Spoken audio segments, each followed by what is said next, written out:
Test. Test. Testing. Test.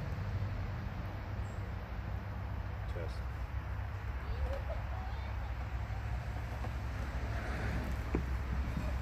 Test.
Hold that for you while you do what you do.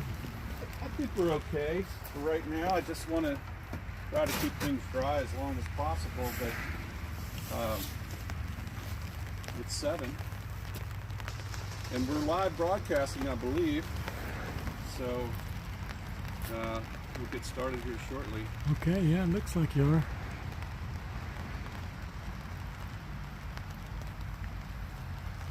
I've got some plastic grocery bags if we want to cover the camera up or anything in the car. I think the camera will be fine. All right. And this is waterproof too, I think. So I just want to see if it's live streaming, and if it is, we can kick it off. But I mean, congratulations, buddy.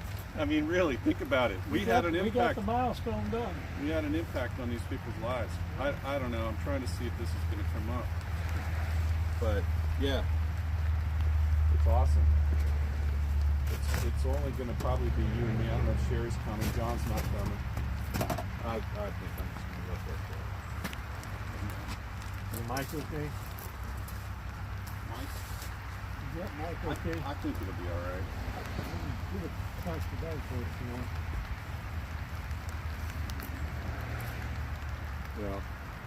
Well, we'll find out if we're live streaming or not.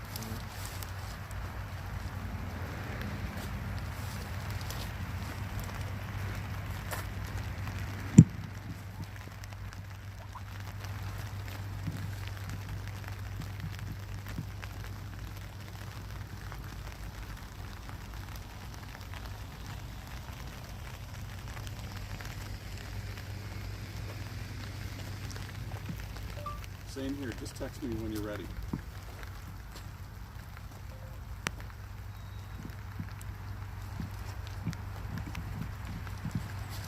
All right. Test. All right. Welcome everybody who's tuning in to the Northern Neck Regional Jail Vigil Friday night. This is day number 806. Yes, indeed, day number 806, March 24th, 2023. And we have wonderful news, which is our last J6 Patriot who was in this facility as of last Friday night was moved out on Tuesday morning, I believe.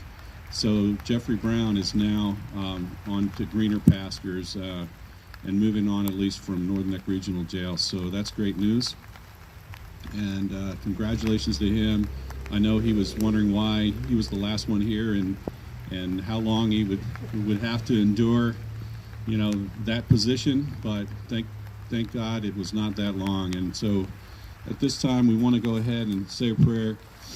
Thank you, Lord, for watching over these men during this time, and for especially giving them the courage to persevere and get through this portion of their journey. And they have much more ahead.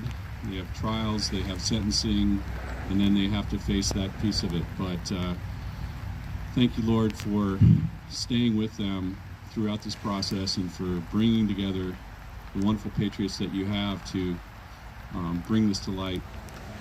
And in Jesus' name, amen. I pledge allegiance to the flag of the United States of America and to the republic for which it stands, one nation, under God, indivisible, with liberty and justice for all. All right, so maybe if somebody from my little personal group is watching and can just text me to let me know that the live stream is working, that'd be great. Our service is so poor out here, I couldn't even log on myself. So again, I wanted to say just congratulations to Jeffrey Brown, last one here, and I'm going to walk down through the list that I have of individuals. Thanks, Ron. You want to use the bigger one? Because it's so Jeffrey Brown was the last one here, left March 21st, there 23rd, thereabout.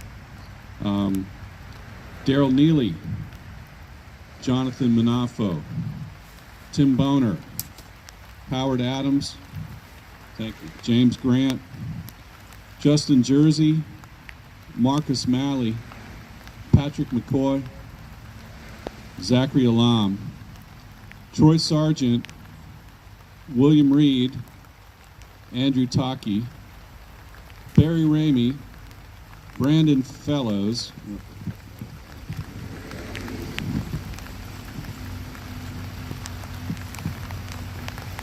Cash Kelly was here for a day, I think, or two, something like that. He was just too nice. He just was, people just didn't want him around this place. Mason Corson, Robert Morse, Jeffrey Sills, Chris Quaglin, Brian Jackson, Daniel Rodriguez, William Norwood, Nicholas Brockhoff, Mahila Pryor, short timer as well, Hosea Kenyon, Ronald Sandlin, Todd Mitchell Gardner, and Israel Easterday. And if I've missed anyone, my apologies, and hope the group can correct me on that and complete the list, but I think that's so far. So we're going to have some callers coming in again, and until that happens, there's a couple of things I wanted to mention. So, Ron, I want this to be kind of like a more of a team effort, if you don't mind saying a word or two or asking some questions or thinking about things. But I think that's what we really are trying to do with this vigil, to carry it on, because I would imagine, what do you think the administration thought when they moved the last prisoner out of here as far as the vigils go? I think they probably thought that the vigils would stop, and I'm not sure that's the best thing to do. I think we need to keep them in mind, keep the prisoners who have been here in mind, and keep the ones who are in other prisons in mind and in our prayers too. Pray for them, pray for their strength, pray for their endurance, pray for their spiritual health, and pray for their families and the provisions for their families. That God will provide all their families' need wherever they are. I think that's absolutely right, and that's why I think you and I both showed up. And we didn't really talk about this earlier, but I guess I kind of figured you'd be here, and I think you knew I would be here, and there are others that will show up. It's just a rainy night, and here we go. We've got another wonderful patriot coming out. So in the rain too. But I wanted to make note of, Ron, you just touched on it, which is to give these folks strength in all of their journey, because it's hard. It's been so hard for 2 years for some of these people being incarcerated that long. Now they're getting to trial, they're getting to sentencing. It's just got to be emotionally completely, just overwhelming at times. And I have to report that one of the men that came through here attempted suicide just this week. So I hope he can get the help that he needs to work through that and work through all the issues and concerns that caused him to reach that point. So just please pray for him. And I wanted to say a few words about someone who did carry through with the suicide very early on in this whole situation. So Matthew Lawrence Perna, may he rest in peace, took his own life on February 25th, 2022.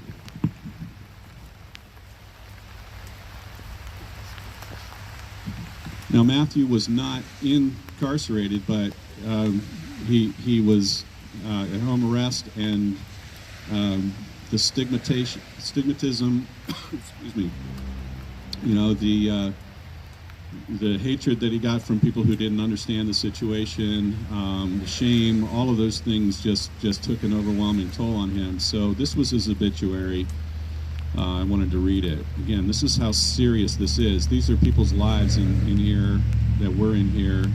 Matthew was not here, but Matthew Perna died on February 25th, 22, of a broken heart. His community, which he loved, his country, and the justice system killed his spirit and his zest for life. Matt was an amazing man. In his 37 years, he experienced more than most people do in their entire lives. He graduated from Sharpsville High School in 2002, then went on to graduate from Penn State University. Matt loved to travel and lived in Thailand and South Korea during his life, teaching English to school children. He traveled extensively throughout Europe, Asia, South America, India, and the United States of America, making lasting friendships everywhere he went. He went on a mission trip to Haiti, and he also took many trips with his parents and brother Steve. Matt enjoyed conversing with all walks of life, especially the elderly. It was not unusual for him to strike up conversations with complete strangers, always eager to learn from others. Matt enjoyed running long-distance races and held medals from several states. He enjoyed reading every day, and he owned an extensive library of books. He loved music of all types and played piano and saxophone. He was an adventurer who loved trying different cuisines from all over the world and experiencing as many different cultures as he could. He loved animals, especially dogs, but when a sickly kitten made her way onto his porch, he nurtured and cared for her and named her Hinoki. He loved her dearly, and she was his roommate.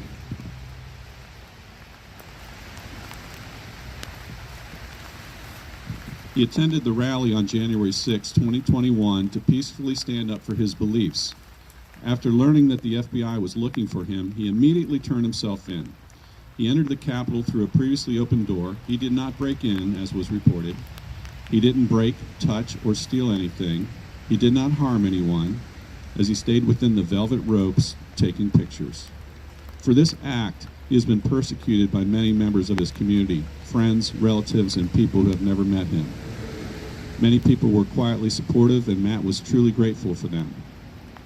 The constant delays in hearings and postponements dragged out for over a year. Because of this, Matt's heart broke and his spirit died. Matt did not have a hateful bone in his body. He embraced people of all races, income brackets, and beliefs, never once berating anyone for having different views. He's survived by his loving father, Lawrence, his brother Stephen, his grandmother Rosie, and several aunts, uncles, and cousins who will never stop missing him. He was preceded in death by his mother, his grandparents, grandfather. He attended Central Community Church in Transfer, PA. He was a Christian who read his Bible daily. Matt's family stood by him during this devastating ordeal and are extremely proud of his passion for life and his pursuit of many dreams. His actions last year are not looked down upon. Instead, his family is grateful and humbled by his courage. They say God never gives anyone more than they can handle. That statement is not biblical, nor is it true. Rest easy, Matt. You are finally free.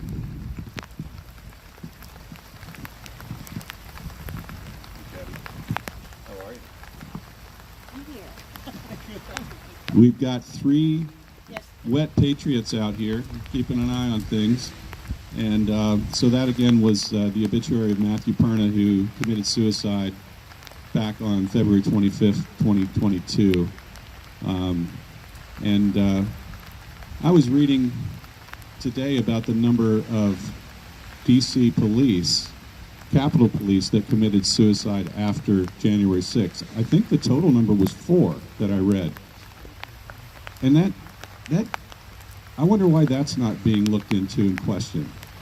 What was so terrible for them that day that they committed suicide? So there's a lot of questions to be asked out there for that. All right, we're gonna, you have anything else you would like to say for the moment? All right, well, I guess we just always want to put the word out that the reason we're here, even though there are no more January 6ers here, is because there are other citizens here who are facing the same sort of conditions that only came to light to the larger group of people because of those patriots that came through here.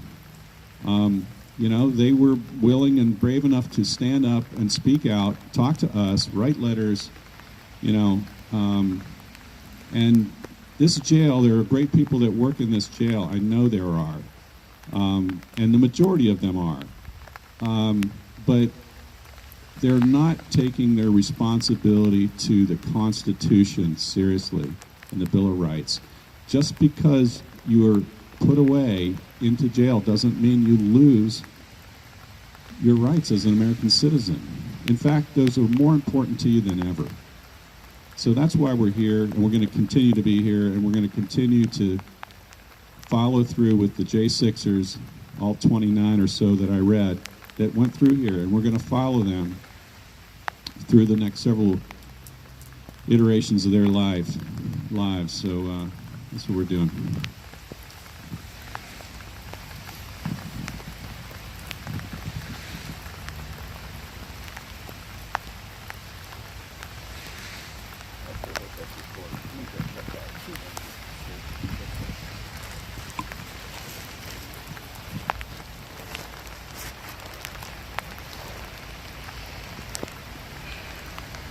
Looks like it's working fine.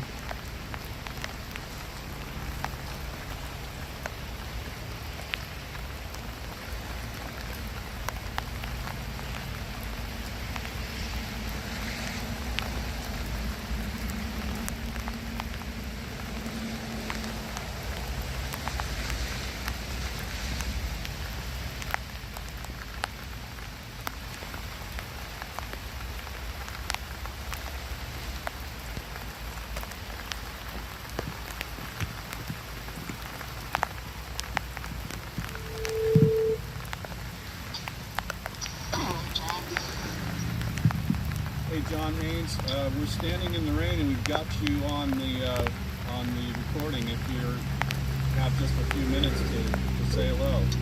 Yep, actually I was just sitting here watching you guys. Oh, good. So I'll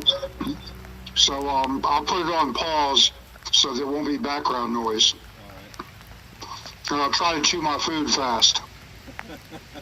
Well, just don't drink your beer too fast. That's what you want to be careful of. No, that's after I'm done eating. Good. So it looks like you guys got a little rain. We were hoping it would hold off till 9, but it came early. Ron had it when he got in the car, so it must have come through this way somehow. Yeah, well, at least you got an umbrella. Neat.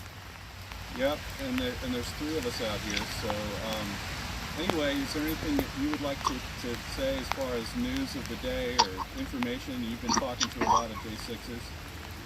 Yeah, I have talked to a couple the last couple of days. I just saw where Mickey Withoff met with McCarthy yesterday, and it sounds like he was pretty productive. She asked him why he said that Lieutenant Byrd, the one who shot Ashley Babbitt, was more or less doing his job. And McCarthy admitted he had never even seen the video. So, this is what we're dealing with. It's a shame. Luckily, a lot of the traditional values Republicans kind of tied his hands with the agreements they made before he took office. So I think he's starting to figure out the error of his ways. But still, it's concerning when top leadership doesn't even bother watching video of a patriot being murdered. Yep, indeed. You would think that should be required watching for everyone. Yeah, here again, she said he was very gracious to her, and she felt that he took it seriously. Another sign of the rats leaving the sinking ship is I see that 2 of the Democrats now want to accompany Marjorie Taylor Greene and some of the Republicans to visit the jail. So talk about a day late and a dollar short. But anyway, it shows to me that they're really getting worried that the word is getting out because people like the 3 of you there right now. So sorry I can't be there, but as you know, I've got a few other responsibilities right now. But like I say, there's a lot of more information coming in. The situation of the spying on the prayer group, I think, is going to be a big deal. Do you know if the Proud Boys trial did resume or not yesterday? I think I think they had to stall it again because they had found out that some of the informants kept working after January 6th and were still embedded in the Proud Boys and other groups. Right. And I imagine they still are. Right. So these people just never quit. One thing I think is becoming obvious that the FBI has their hands all over this thing. If you notice, the people who get attacked the most vociferously are the ones who have spoken out. The people like Barry Ramey, Quaglin, and I think the FBI is behind a lot of this effort to silence these people. So due to that, you're probably not one of their favorite people, Tom. Yeah. I hate to break that to you. Well, I might have been involved in a prayer group later, so I'm not sure. But Yeah. Well, if that's illegal, then I guess, like Ted Hall says, sue me. Yeah. But, all right. Well, listen, I think we're going to call Mickey here shortly, and then expect a few callers to come in. Is there anything else? And thanks for taking a couple minutes to talk. No, I was glad to. I was just sitting here working at the computer. But no, I'll be here watching your telecast while I'm adding up columns. So give my best to Mickey and all them. And if you need me for anything, just call me back. I'll be here. Thanks a lot, John. We'll see you. All right. Hang in there. Bye.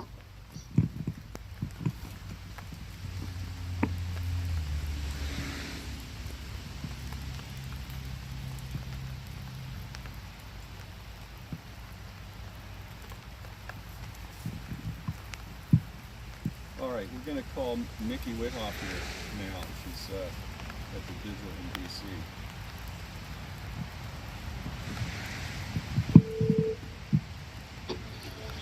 Hey, Tom. Hey, Mickey, I hear your music.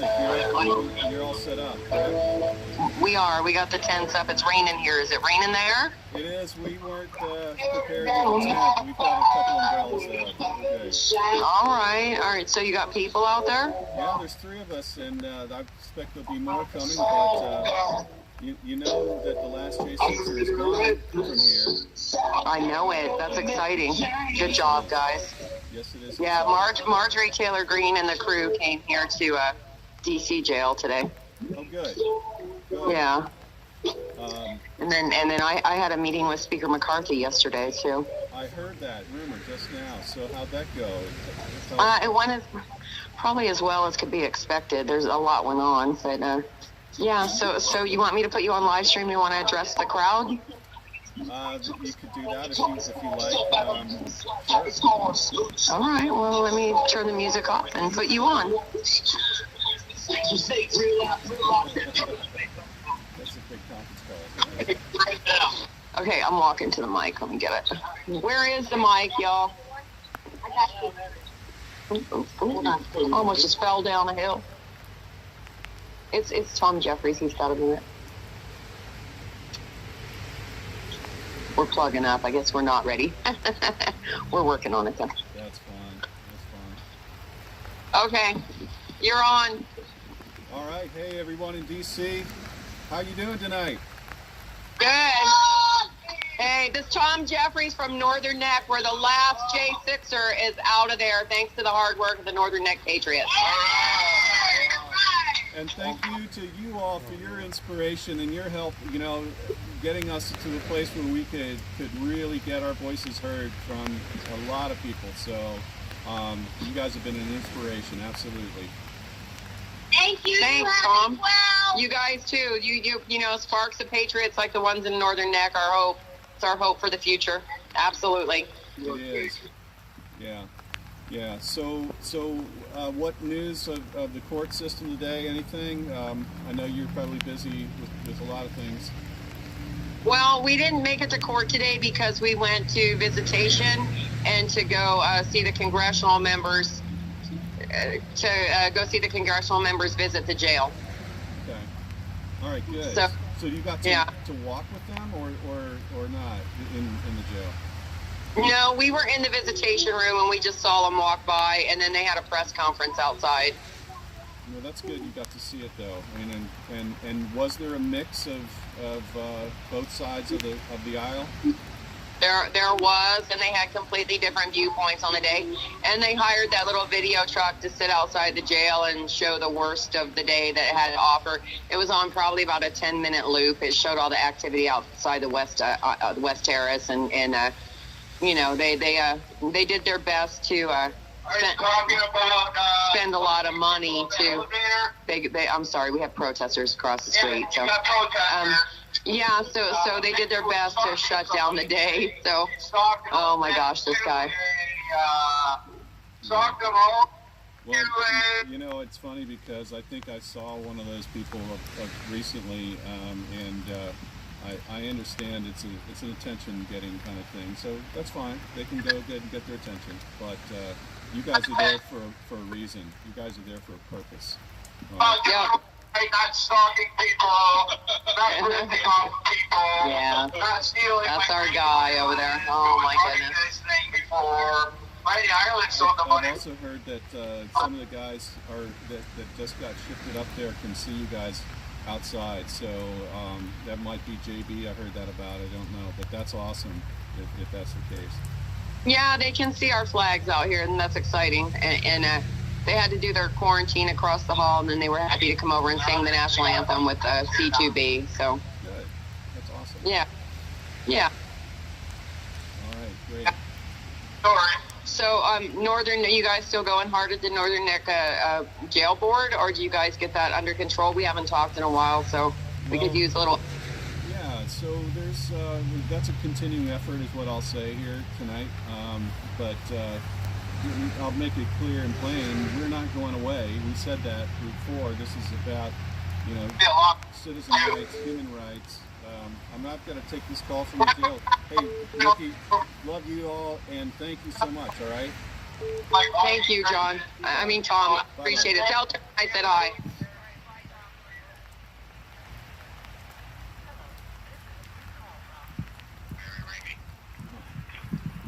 An incarcerated individual at Alexandria Detention Center. This call is not private. It will be recorded and may be monitored. If you believe this should be a private call, please hang up and follow facility instructions to register this number as a private number. To accept this free call. Thank you for using Securus. You may start the conversation now. Hey, Barry. Hello. How are you? How's it going? Good. How are you? Barry. How you guys doing? I heard the good news. I heard all the J6s are out of Northern Neck finally. Yeah, absolutely, and that is something to celebrate, for sure. So, I think JB went. I think he's in the DC jail. Yeah, that was Tuesday this week, I believe. So, absolutely awesome. Awesome. So I heard that. Is it true that Superintendent Hall stepped down? Or is that just a rumor? I know he's planning to retire at the end of this year, so that was Okay. already in the works. Yeah, so I haven't heard anything otherwise. Okay. So I got something that came up for me, and it's I'm trying to encourage everyone to get on board, and I found a cause that I think is noble and needs to be addressed. So I'm going to get my conservative Karen on. Securus Technologies is the company that offers their tablets to most inmates around the country. That'd be the case here. That's also the case in Northern Neck and many, many other facilities across the nation. Securus Technology offers podcasts and news that are available to inmates.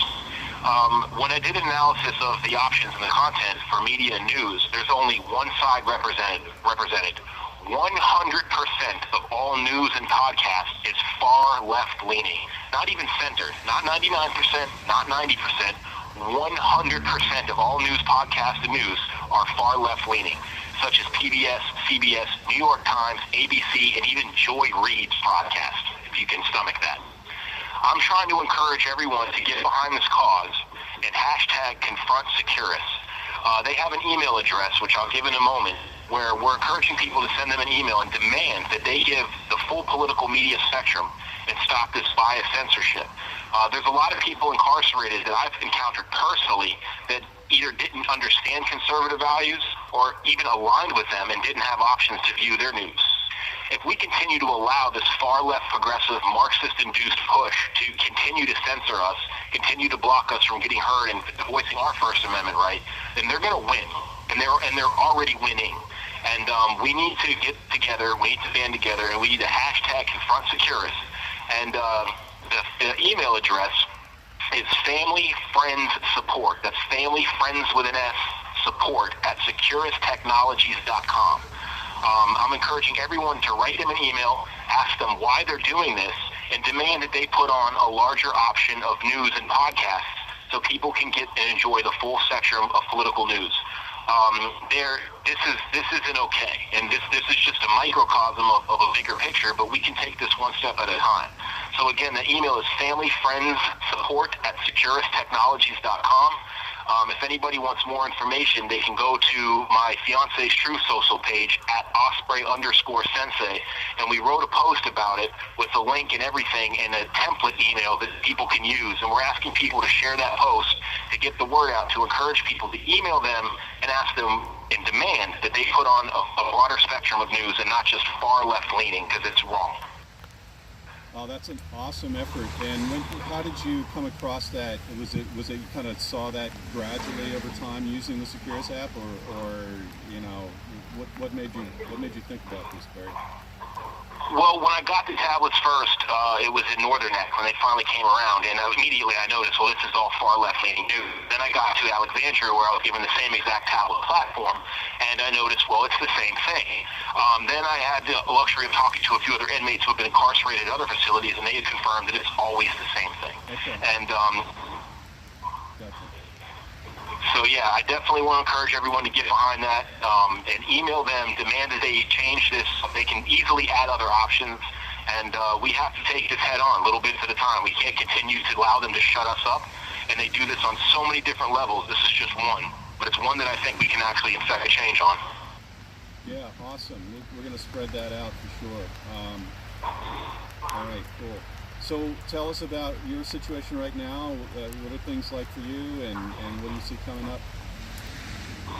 Well, I'm still in solitary confinement here in Alexandria. I mean, it could be worse. It's not, the worst thing in the world. He's, it is what it is, taking it one day at a time. My sentencing is on June 1st. We're preparing for that. So just basically, waiting for June. Hopefully I get moved from here, but it doesn't look likely. It looks like I'll be here the whole time. And in solitary confinement.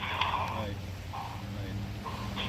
I did we just heard from Mickey Whithoff that they were down at the DC jail when the congressional group came through today. So that was interesting to know that they're getting some attention in that regard. And I understand that there's people on both sides of the aisle that are now interested in the situation. So slowly but surely, right? Yeah, I mean, that's good. I'm very pro bipartisanship. I wish that there was more opportunities for us to sit down and talk. And I believe that the centered, moderate, and even left-leaning Democrats, there's some good people in there. I know that's not hard to say, but the far left is definitely a Marxist indoctrination. They preach socialism. They're riddled with communism, and most of them are so ignorant they don't even know it. And there's a lot of times you find it almost difficult. These people believe in censoring us, but having their views expressed at all times. So it's kind of hard to negotiate with that. But as far as regular Democrats, I do believe that there's some good ones out there. And, not Republicans, they're not all good either. I mean, we all know, Mitch McConnell and among others are not our friends. Mitt Romney, they're not our friends. Liz Cheney is not our friend. There's nobody has the right answer. So I do wish we could sit down and talk more often. Well, you've talked on that theme many times before, Barry, and I agree with you because I think that there's more in common with one another than there is difference, but they focus on the difference and they try to accentuate that and divide us, and that's common, just Marxist kind of indoctrination and separation of anybody who has power to come together and agree on things. They don't want that. So. Yeah, well, I mean, it's very Stalin-esque, the divide and conquer aspect of it, and I hope it doesn't come down to it, but, if China and Russia come knocking at our doors and surround our coast, I would hope at that moment we can all get along, but, like I said, I hope it doesn't come to that. Yeah, so anything that you have, we're going to continue to be here at the Northern Neck because, again, as we've said before, it wasn't just about the January 6ers who came through here, it's about everybody else. So we're going to continue that going forward. And I guess I would like for you to give some thought on things that you think along the lines of how to affect change. How do we affect change at a place like this? Other than just making awareness, which is what we're really focused on right now. And you don't have to answer now, but in some future conversation, I'd love to talk more with you about it. Awesome. I do think one thing that I believe John Haynes from the Northern Neck Sentinel has already been on top of this. I do believe, and I feel wholeheartedly, that there's, I don't think disgruntled is the right word, but I believe that there's a lot of either former or current correctional officers that work there that are good people, and they're the ones you got to talk to on or off the record, and they can tell you the real inner workings of how bad it really is there and how ingrained it is in the actual way that they train and the stuff, the psychological psyops that they promote within the faculty there. I would try to get a hold of them because I know there's plenty of them that are willing to come forward. They just got to be found and sought out. I think you're on it, and it's interesting. I drove up again tonight, and I see the sign that's out there. It's a banner, more or less, a fabric banner that now hiring corrections officers, and it's been out there for, I think, consistently for over a year or more. So that's one of the things that is notable here is the amount of high turnover among staff in this place. It's so much so that it's a topic of the board meetings every month. Yeah. I think they hire such a low caliber person. A lot of the guys, I hate to say it, I'm just going to keep calling it for what it is. Some of them are morbidly obese. There's other ones that are very, very skinny. Women that, really, and I'm not trying to be, sexist here, but one of them doesn't know if they're a guy or a girl. And these people that they're able to hire work for bare minimum. Anybody that's actually qualified to do that job in Northern Neck, they're not interested because they're all about increasing their profits. So they're not going to hire people with experience that have done this, that know what they're doing, because those people are going to take money to employ. And that's where Northern Net comes in. Most of these people that work there start off the street, and they end up going through academy 1 or 2 years into their career at Northern Net. They come right off the street as a regular person. Anybody can apply for a job there and get a badge to police that place. And that sounds like what we've seen, for sure. It's only a matter of time before they have to deal with a real riot, and I can tell you this right now, at any given moment in there, those officers are not equipped to deal with a real riot that would happen, unfortunately, and I hope that does not happen, but, it's terrible. Well, absolutely, and we do know there are good people that work in this place, so I don't want to make light of that, but it's definitely a command and control situation, and it's all about maximizing the revenue. I know that. That's evident. Definitely. Well, I appreciate what you guys are doing. Thank you for staying with us. I mean, you guys have definitely affected serious change there, and it's not easy to do in the times that we live in, so be proud of yourself, because I know I am. Barry, thanks again for all your support too, because it works both ways, believe me.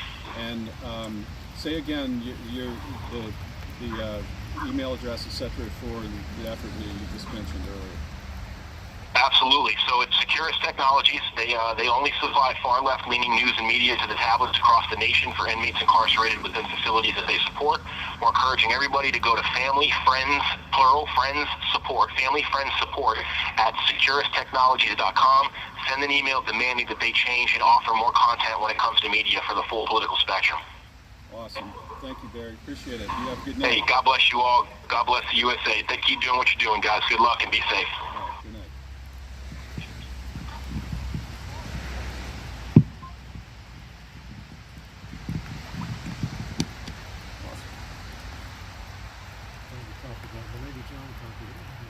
I hope you did, but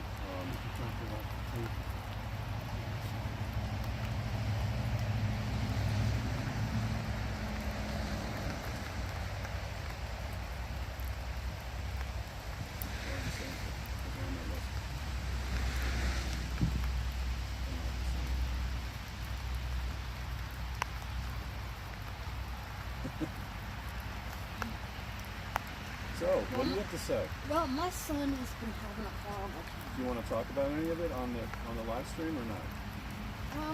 Well, It's up to you. I've never. Oh, I don't have to talk on that, do I? No, you don't. Oh, okay.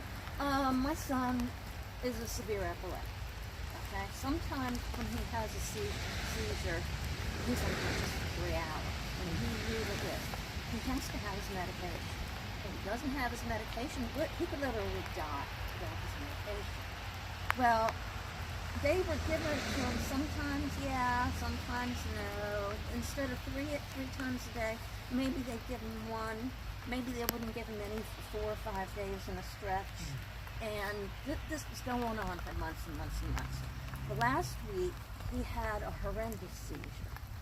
And I don't know how much blood there was, but Yeah, you told me about that. yeah. And it took, no matter who, they won't let me talk to them. They say the public is not allowed to speak to the medical department. They say that, when I called here to check on him, nobody would tell me anything. They refused to call an ambulance. He knew there was a CAT scan and medical treatment. Right. And they refused to do it.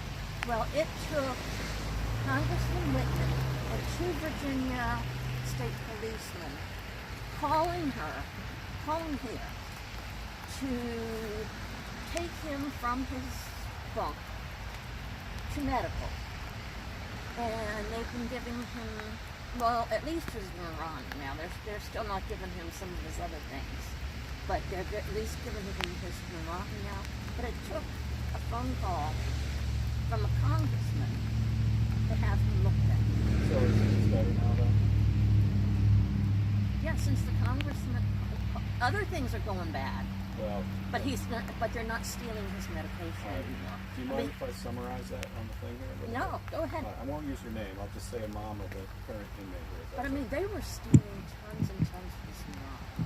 So, sorry for the break there. We were just getting a little feedback from the mother of an inmate here, a local person who's had some trouble with getting his medications that he desperately needs, or else he has seizures.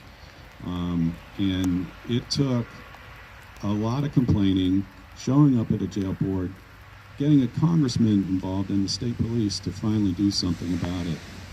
Now, unfortunately, that has to be the way that you get attention to a problem here, but it's just one of the things that's continuing to occur.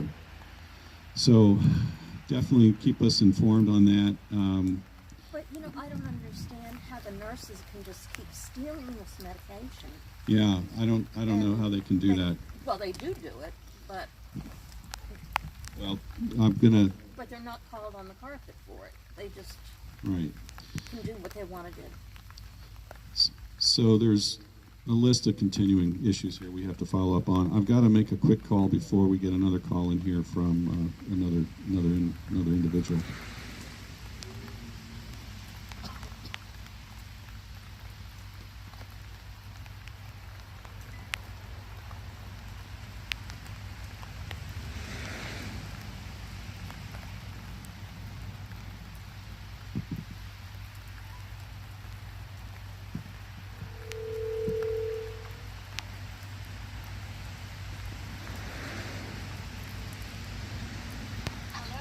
Hey, Angie, can you talk to us?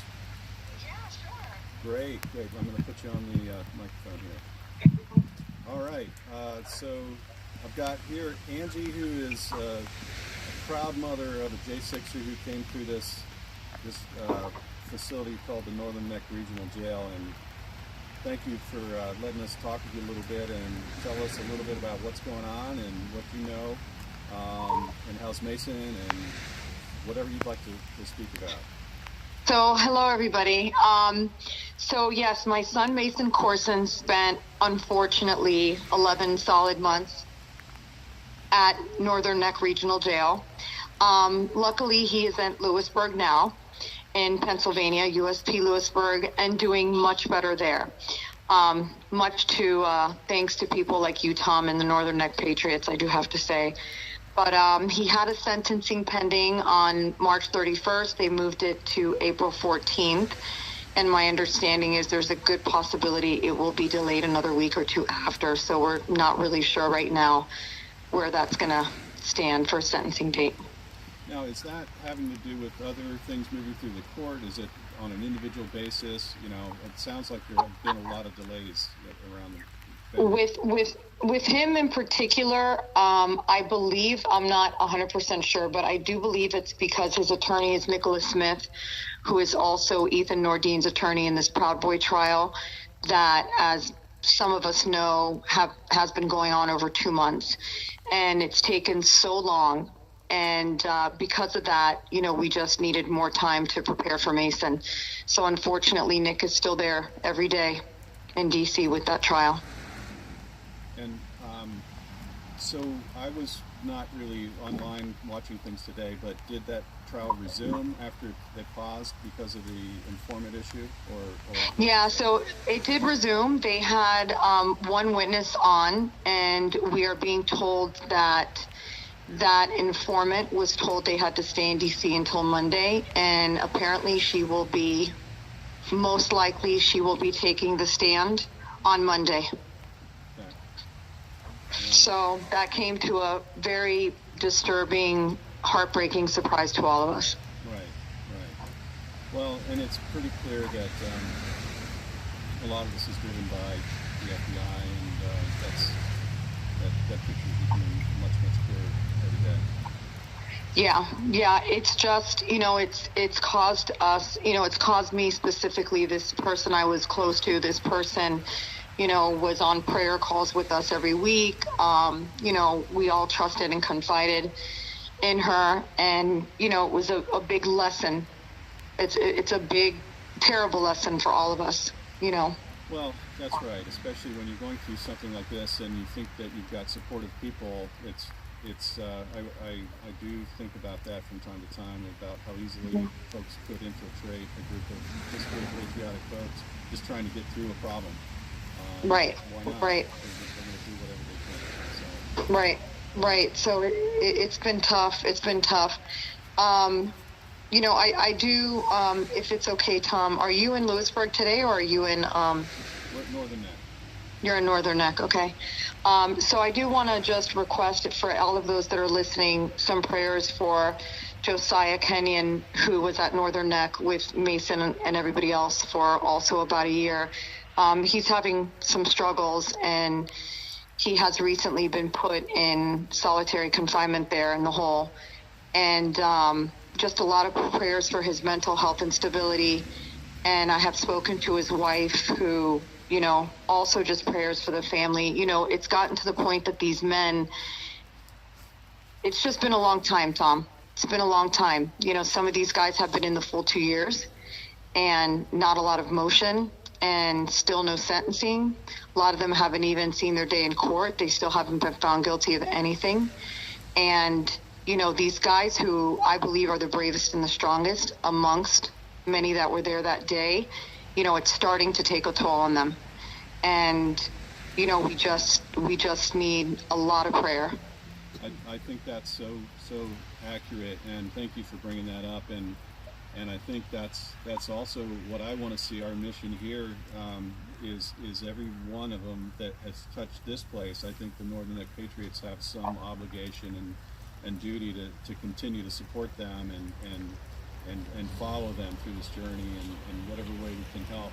Because frankly, there's not that many of them. I mean, there were over 1,000 arrested, but you know, there's I believe, I don't know the exact number, but it's somewhere around 130 to 150 that are incarcerated now. If you know different, just tell me, please. But that's not a lot of people that it wouldn't be that hard to form a group, a support group, and small pieces of support groups all over the place, just to help kind of shepherd these folks and continue to support them, write to them, whatever it takes.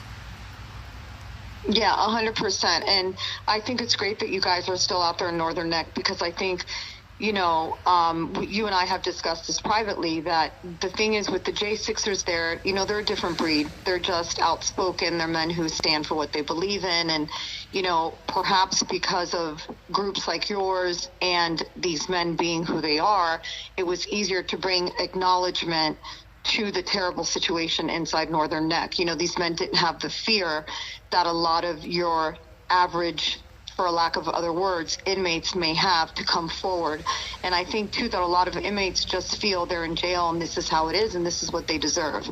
But in reality, it's not what they deserve.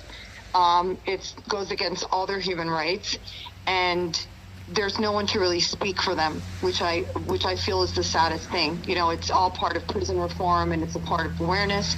But, you know, these men that are still in there, whether they're J6ers or not, deserve a voice and deserve people that are there saying it's not okay to have roaches in your food, and it's not okay to be mistreated by guards, and it's not okay for guards to set you up amongst other inmates for horrible treatment.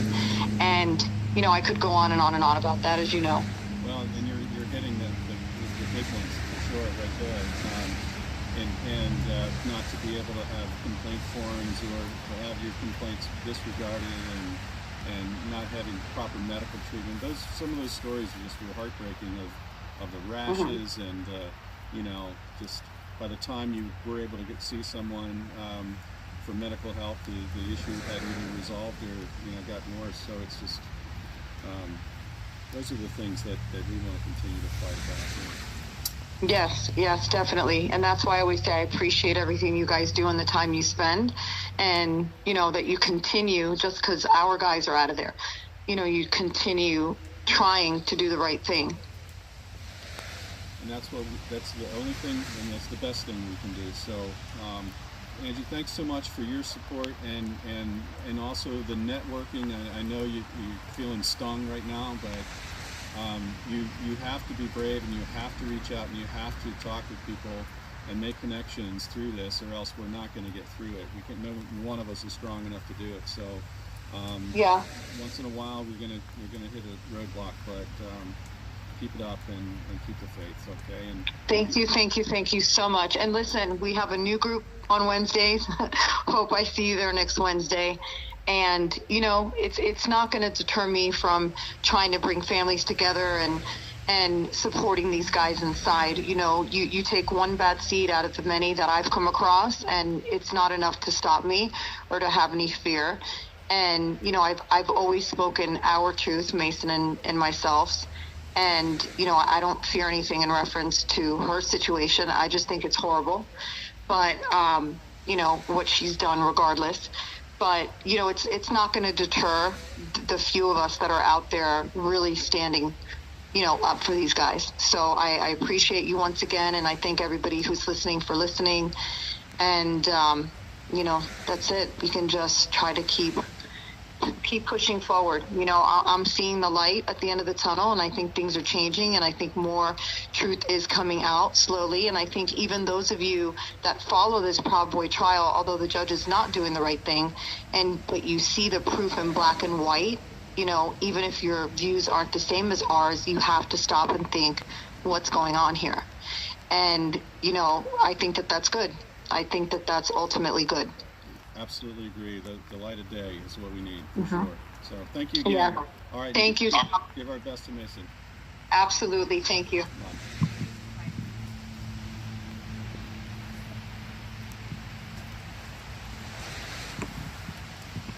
All right. So let's see. Almost 8 o'clock. I think we might want to just pause this thing for a minute, because I don't know if we're going to get any other calls right away, but take a little break here. So, folks, we're just going to pause the live stream and kick it back on if we get another call in here, okay? Thanks, everyone, for tuning in. Tom, is your email on your business card? I think so. Because I got a very bizarre email from Ted Hall.